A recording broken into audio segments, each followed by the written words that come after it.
Welcome to Wild Honey Home, where we talk all things motherhood, faith, and lifestyle.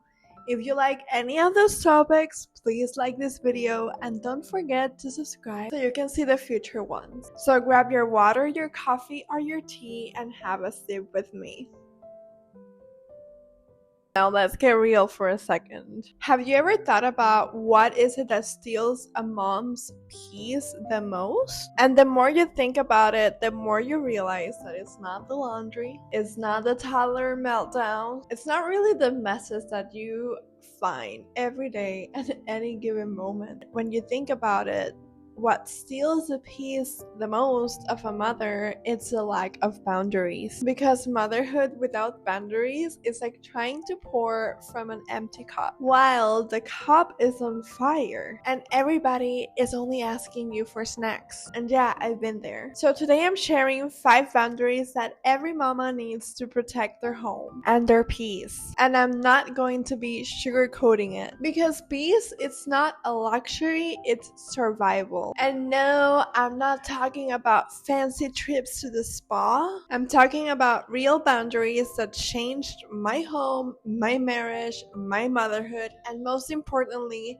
my relationship with God. Boundary number 1, it has to be that time is sacred. And I used to wake up and immediately go servant mode. I would make breakfast, I will clean up, I will gather everything from the homeschooling and be available for everybody and any text message that I would receive at any given time. And then I wondered, why am I exhausted and it's only 10 a.m.? Why I have not been able to accomplish everything? Why do I feel invisible? Why do I feel like I don't even exist as a person? And it was because I never really treated my time as valuable as the Lord ought it to be. I acted like everybody's time was better than mine. But now I schedule peace. I have my morning rhythms. I have my quiet time with Jesus. I have moments where my phone is off and I don't look at it after a certain hour in the morning. And I also have moments where my brain is just airplane mode. And no, it's not because I'm lucky or that my kids are easy. It's because my peace is scheduled and not stumbled on. And apparently mothers do not need rest, because we really run on holy exhaustion and crumbs, right? Yeah, no, sorry, I'm not okay with that.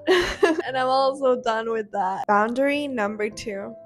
Not everything gets to me, and not everyone gets access. God teaches me to love people. Yes, but he also teaches me to guard my heart and steward my mind. And frankly, if it's not edifying and if it pulls me into drama, chaos, and constant opinions, then it does not get access to me. It's simple as that. So family, friends, group chats, social media, like it really doesn't matter who it is. Loving people does not mean letting them drain you. And honestly, if I wanted opinions, I'll get on Facebook, and honestly, why? Like, you literally just get traumatized. So I learned that God did not call me to be everyone's emotional trash bag. Boundary number 3. The atmosphere of the home, but also of the heart. I used to think that peace meant a perfectly clean house, a decluttered room, matching baskets, really thrifted antique decor, calming Pinterest boards, aesthetics. But I found myself on days that my house would be spotless, but my heart would feel heavy. Because peace doesn't live in decor or minimalism, it lives in the heart of the woman that runs her home. You can have like the latest industrial light aesthetic going on. So yes, you can light candles, you can have worship music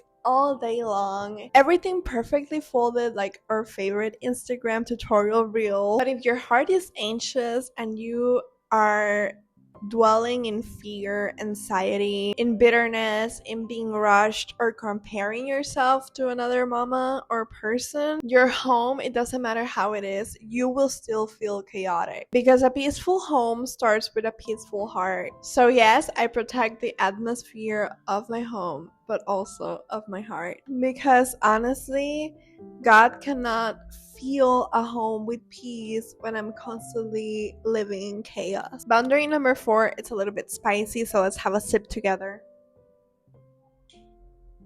Culture does not raise my kids.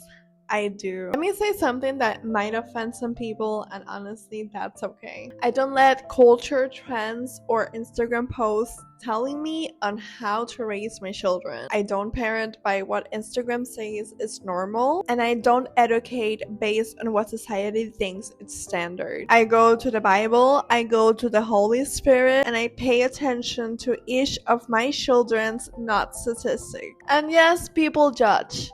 You're too different. You're not doing it right. You don't know what you're doing. You should go by the book. You should be reading this. I'm reading this book. You should do it this way too. Why are you so extra? Why are you so intense? Why do you have so many children? Okay, I'm gonna stop there. It's not a person. But I would rather look crazy to the world than careless with my family. Culture chooses convenience. I choose conviction. And honestly, conviction isn't always popular, but peace isn't found in popularity either. Boundary number 5, I keep promises to myself. Sometimes the only person who was stealing my peace was me. Saying yes to everything that the real answer was no, breaking every promise I made to myself, acting like my thoughts, opinions, and needs didn't matter, and honestly, no wonder why I felt resentful or even angry or exhausted from trying to connect with people and with myself. Now I rest, I slow down, I live more intentionally, I ask for help, I allow imperfection because I'm not a machine, I am a mother. And when I started keeping promises to myself, I became a better mother,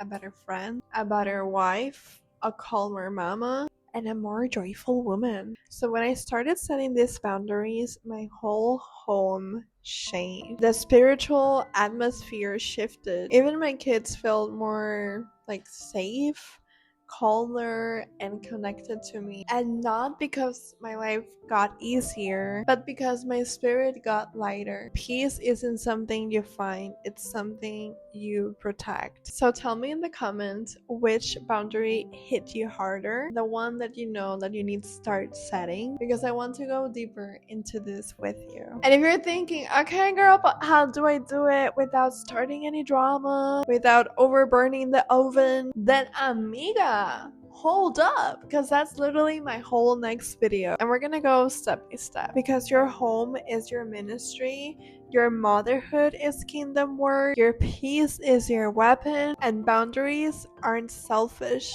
they're biblical. So see you in the next one.